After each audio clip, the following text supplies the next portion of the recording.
A proposta é que nesses encontros a gente possa estudar a Bhagavad Gita, que é o texto fundamental sobre o yoga, né? Então, antes da gente falar sobre a Gita, é importante a gente conversar sobre yoga, né? O que realmente é yoga, né? Hoje, no período que a gente vive, né, diante de tantas distorções, como a gente sempre conversa, fica um pouco difícil, né, para a pessoa que está iniciando entender de fato o que é essa prática, né, que é uma prática milenar, como vocês podem perceber. Bem, a definição de yoga dos mestres é que yoga é qualquer disciplina sistêmica que tem por objetivo transcender o corpo e o ego. Então, esse é o conceito de yoga para os grandes mestres. Qualquer prática, né, disciplina sistêmica que tem por objetivo transcender o corpo e o ego. Isso.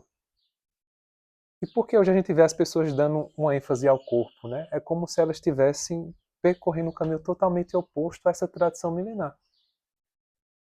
Então, se não tem por objetivo essa transcendência, a gente não pode considerar yoga, né? Mesmo que tenha o nome de yoga. Isso é até engraçado, né? Porque hoje existem muitas abordagens que têm o nome de yoga, mas se você realmente for investigar, pegando esse conceito, você vai perceber que não é yoga, né? E o conceito mais profundo, né, esotérico, seria o yoga como caminho óctuplo, né? Que é o Raja Yoga. Que é um caminho que você vai ter lá os niyamas e yamas, né? Que são um caminho voltado à mudança ética, né, práticas, meditação, até chegar ao ápice que é a transcendência. A gente tem a Bhagavad Gita, né, como eu falei, que representa um tratado de yoga, e a Bhagavad Gita ela vai sintetizar todo esse conhecimento, por isso que é um texto muito importante.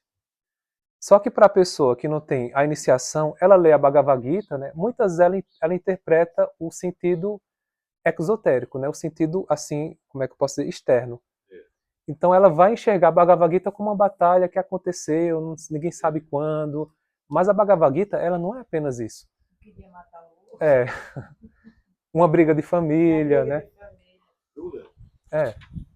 Só que há um sentido esotérico, né? Mais profundo, que realmente requer ali paciência, desenvolvimento para você compreender essas camadas, né? Mas a Gita ela tem muitas camadas. Então uma pessoa que não conhece, ela vai ler, ela não vai entender. Ela vai entender a camada externa, né? Então, o estudo, né, associado a uma tradição, ele é muito importante, porque você vai entender essas várias camadas.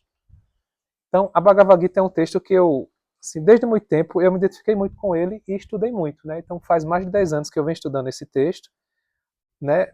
Me vinculei também à tradição do Kriya Yoga, né, para ter um aprofundamento ainda mais, né, profundo, né, nessa obra, para extrair ao máximo do ensinamento que há na Bhagavad Gita, né? Por isso que hoje, né, o nosso trabalho tem um carinho muito grande por esse texto, né? É um ensinamento fabuloso, né, a Gita, quando você traz de forma prática, né, entendendo a guerra como um conflito psicológico, né, do ser humano, né? Porque todos nós estamos travando uma batalha. Só que essa batalha, ela não aconteceu, ela está acontecendo na nossa mente. Aí o campo, né, que a Bhagavad Gita se refere é o campo da nossa mente. Então, essa batalha é uma batalha diária, né? E como é que a gente vence, né? Aí, o ensinamento da Gita, né? E o Arjuna ele vai ser justamente o símbolo da humanidade confusa, né? Aquela humanidade que não sabe qual é o seu dever, né? Qual é o meu caminho. Né? Inclusive, o primeiro capítulo é só a lamúria dele, né? Do Arjuna, né? Em relação ao seu dever, em relação a como agir. Então, a Gita ela fornece, né, um caminho para o buscador, né? De forma bem prática. Vai falar sobre o yoga do dia a dia, né? Como agir. Vai falar sobre práticas. Então, é muito interessante a Bhagavad Gita. E em nenhum momento a Bhagavad Gita fala sobre postura. Veja que coisa interessante. A gente tem a Bhagavad Gita, né, como um tratado de yoga, mas ele não fala nada de postura, o Krishna.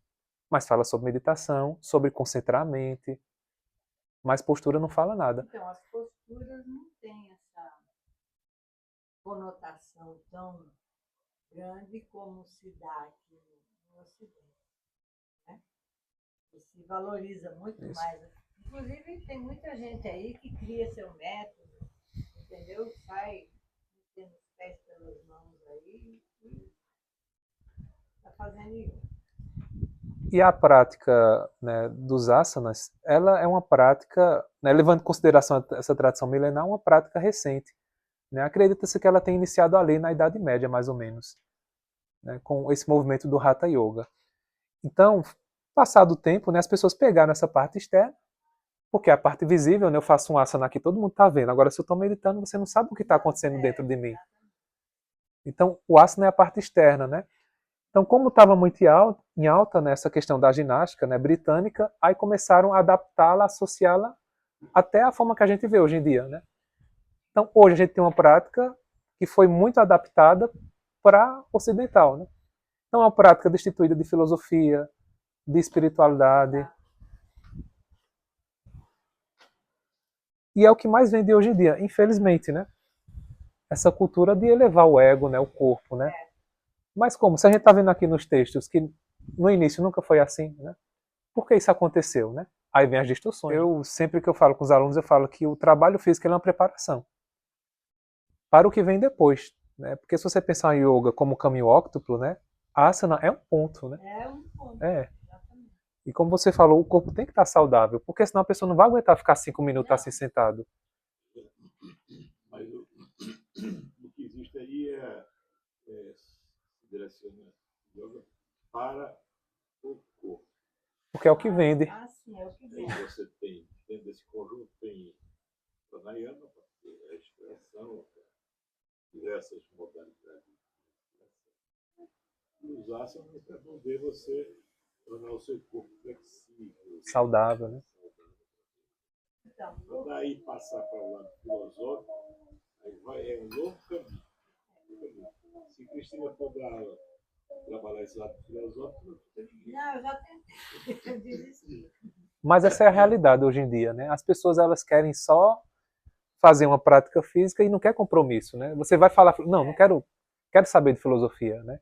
Como já aconteceu com você, né? Então é muito complicado, né? Você tem que ter realmente muita, né, força de vontade para levar essa parte espiritual, né? Principalmente no contexto que a gente mora, né? Que é interior, né? Onde a maioria das pessoas não conhecem o que é yoga, não conhece tai chi, não conhece quase sobre nada, né? Então tem que ter muita paciência, né? Mas as pessoas certas, elas sempre vão nos encontrando, né? De uma certa forma, né? Você veja o seguinte, né? Aquela coisa que eu disse lá da academia. É me propor uma prática de suar, botar um aquecedor na sala, suar para queimar caloria. Veja. Então, isso é uma prática de yoga. Eu recusei, eu não quis. Entendeu? Porque isso aí não faz parte. Quando o pessoal na Índia pega essa prática para fazer no sol, é para outra finalidade, né? Então, você receber a energia do sol. Como a gente está recebendo a energia aqui agora das plantas, da natureza, Desse ambiente, vento, né? É uma coisa.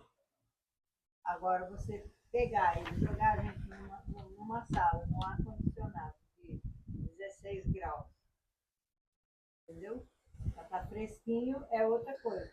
Pronto. Aí isso aí são as distorções que eu falei, né? Então as pessoas pegaram, né, aquela parte mais assim, digamos que superficial, modificaram e começaram a vender com nomes novos, né? Então você tem hoje Hatha Yoga, tem Power Yoga, que é tipo uma ginástica, tem até Bia Yoga, que é as pessoas fazendo yoga tomando cerveja. Veja, tem. Eu não vi ainda. Isso são coisas assim absurdas, sabe, para a proposta do yoga. Mas vende, né? Porque o ocidental gosta de tomar cervejinha, né? Gosta de fazer ginástica, né? Então é muito complicado hoje em dia, né? Então, assim, quando a gente fala, ó, eu ensino yoga, eu fico até preocupado, né, em saber o que a pessoa está pensando, né? Porque hoje tem muitas coisas, né? Tem yoga com os animais, a pessoa solta os body, então existe hoje esse tipo de coisa, né? Infelizmente, né? E vende, né? Você vê que as academias são cheias, né? Dance yoga, as pessoas fazem yoga dançando, né? A dança é uma coisa maravilhosa, né? Mas a gente sabe que não tem relação com yoga, né? Aí pegam um nome, né, que tem assim, existe uma tradição, é um nome forte, e começam a modificar para vender, né, o seu pão, digamos assim, o seu peixe, né? Agora de forma muito modificada, né? Aí é quando eu falo, né, que essas pessoas elas estão sendo adármicas, né? Porque o dever de um praticante de yoga é ensinar yoga. Então, se eu não estou ensinando yoga, eu estou sendo contra. Eu estou indo contra os meus princípios, né? Mesma coisa você pegar um médico, um enfermeiro, né, uma pessoa que tem uma profissão e fazer uma coisa oposta. Então, essa pessoa ela não está cumprindo o dharma dela. Então, isso é muito complicado no yoga, né? E isso muitas vezes acaba acarretando, né, o que a gente fala de...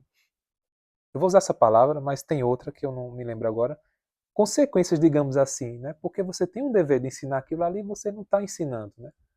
Por uma questão puramente pessoal, do seu próprio ego, né? De querer, né, ter muitas pessoas, enfim. Aí é muito Ganhar mais complicado. dinheiro. Ganhar muito dinheiro, né? Ter sucesso, né?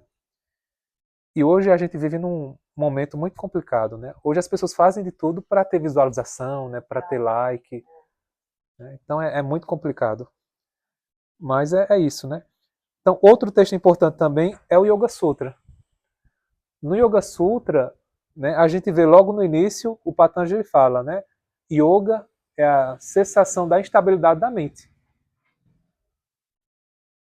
Ele não fala yoga é tal movimento. Não, yoga é a cessação da estabilidade da mente. Ele já começa o Yoga Sutra falando sobre isso, definindo a prática do yoga, né? Por quê? Porque a mente é tudo, né? A mente ela cria a nossa realidade. Então, se você não tem uma autonomia de controlar seus pensamentos, ou pelo menos direcioná-lo, né, você vai sofrer muito, né? Então, o yoga antigo, ele tinha esse trabalho mental, né, de você aprender a trabalhar sua mente através das práticas, né, pranayama, práticas de repetição com mantra. Agora, isso é um processo, assim, gradativo. Eu não vou fazer um prático hoje e vou ter aquele... Não, tem que ir trabalhando a sua mente, né, gradativamente. Então, com o passar do tempo, você vai tendo um maior controle. E esse é um tema também que o Krishna vai abordar na Bhagavad Gita. Então, foi necessário essa introdução para que a gente, né, pudesse, né, nos próximos encontros, mergulhar profundamente no ensinamento da Bhagavad Gita. Porque muitas vezes o Krishna ele vai falar sobre o yoga. E a gente tendo essa compreensão, né, sobre o que de fato é o yoga, né, para além das formas, né, das camadas, fica mais fácil de você entender a mensagem da Bhagavad Gita.